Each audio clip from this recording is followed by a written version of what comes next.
اس کی اتنی بڑی عظمت ہے رجب کے مہینے کی، بندے کے دل کی کیفیت کے اعتبار سے، یہ پہلے جملہ یاد رکھیں، بندے کے دل کی کیفیت اور اس کے اخلاص کے اعتبار سے ہے یہ احادیث جو میں عرض کر رہا ہوں۔ ایک حدیث شریف میں آیا، سرکار دو عالم صلی اللہ علیہ وسلم نے فرمایا، جو بندہ رجب کے مہینے میں رجب کا احترام کرتے ہوئے صرف ایک دن کا روزہ رکھتا ہے، پورے مہینے میں صرف ایک دن کا اللہ کو راضی کرنے کے لیے روزہ رکھتا ہے، تو اللہ تبارک و تعالیٰ پورے ایک سال کے روزوں کا ثواب عطا فرماتا ہے۔ صرف ایک دن کے روزے پر یہ پورے ایک سال روزہ رکھنے کا ثواب عطا فرماتا ہے۔ یہ ایک حدیث میں ہے، کتنا؟ ایک روزے پر ایک سال بھر روزہ رکھنے کا ثواب اس رجب کی فضیلت اور برکت کی وجہ سے بندے کو ملتا ہے۔ مگر ایک دوسری حدیث میں ہے، وہ جو میں نے پہلے ہی عرض کیا، بندے کی کیفیت پر ہے، بندے کی للہیت پر ثواب مرتب ہوتا ہے، بندے کے اپنے دل کے اخلاص پر ثواب دیا جاتا ہے۔ کچھ بندے ایسے بھی ہوتے ہیں، اس کو بھی حدیث میں بیان کیا گیا کہ اگر کوئی بندہ بہت بڑے اونچے اخلاص والا اس ماہ رجب میں ایک روزہ رکھتا ہے تو اس کو سال بھر کا نہیں 30 سال روزہ رکھنے کا ثواب دیا جاتا ہے۔ کتنا بھائی؟ ایک روزے پر 30 سال روزہ رکھنے کا ثواب، کیونکہ بندے کی کیفیت قلبی بڑھ گئی، اس کا اخلاص بڑھ گیا، بندے کی کیفیت، اس کے دل کی نورانیت بڑھ گئی، یہ الگ کیفیت کا بندہ ہے۔ تو جیسا جیسا دل کی کیفیت الگ الگ ہوتی ہے، ٹھیک اسی طریقے سے اللہ تبارک و تعالیٰ اس مہینے میں روزہ رکھنے اور نیکی کرنے والوں کو ثواب عطا فرماتا ہے، ثواب عطا فرماتا ہے۔ تو اسی لیے اس مہینے میں زیادہ سے زیادہ روزہ رکھنے کی کوشش کریں، کم از کم ایک روزہ تو ضرور رکھیں، ایک روزہ رکھیں، دل کی نیت اچھی کر کے اگر رکھیں گے تو پھر انشاءاللہ تبارک و تعالیٰ حدیث کا وعدہ ہے 30 سال روزہ رکھنے کا ثواب دیا جاتا ہے۔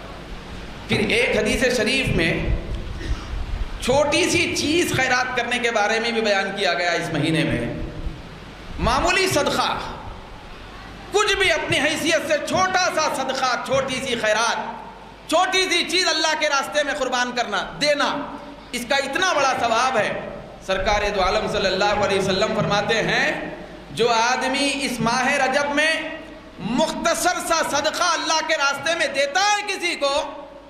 چھوٹا سا اپنی بساط کے مطابق، تو اللہ تبارک و تعالی اس کوے کی عمر کی طرح، اس کوے کی عمر کی کثرت طوالت کی طرح اس کو دوزخ سے بچاتا ہے اور دور رکھتا ہے۔ جو کوا چوزا پن میں، چھوٹے پن میں پیدا ہوتے ہی وہ اپنے گھونسلے سے نکلا، نکلنے کے بعد ہوا میں اڑتا رہا، پھر اڑتے اڑتے اپنی عمر پوری کر لیا، پھر آخر میں وہ مر گیا۔ تو پیدائش کے بعد سے لے کر جو چھوٹا سا چوزا تھا کوا، وہاں سے لے کر مرنے تک جتنا فاصلہ وہ طے کرے گا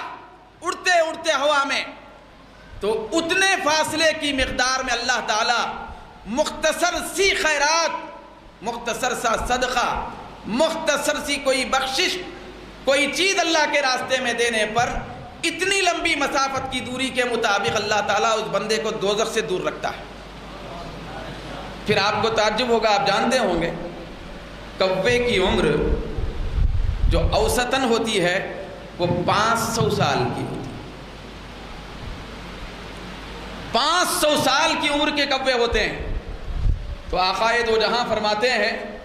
جس طرح ایک اوسط قسم کا کوا 500 سال تک ہوا میں اڑتا جائے، کہیں نہ رکے، جاتے جاتے جس مقام پہ پہنچے گا 500 سال کے بعد، اتنی جتنی مسافت ہوگی اتنے فاصلے کی مقدار میں چھوٹا سا صدقہ کرنے والے کو پروردگار عالم اس طرح دوزخ سے دور رکھتا ہے۔ یہ اس مہینے کی برکت ہے۔ تو یہ مہینہ خیرات میں اضافہ کرنے کا ہے، صدقہ خیرات بڑھانے کا مہینہ ہے، یہ اللہ کے راستے میں خرچ کرنے کا مہینہ ہے، پھر عبادت میں زیادہ سے زیادہ کثرت پیدا کرنے کا مہینہ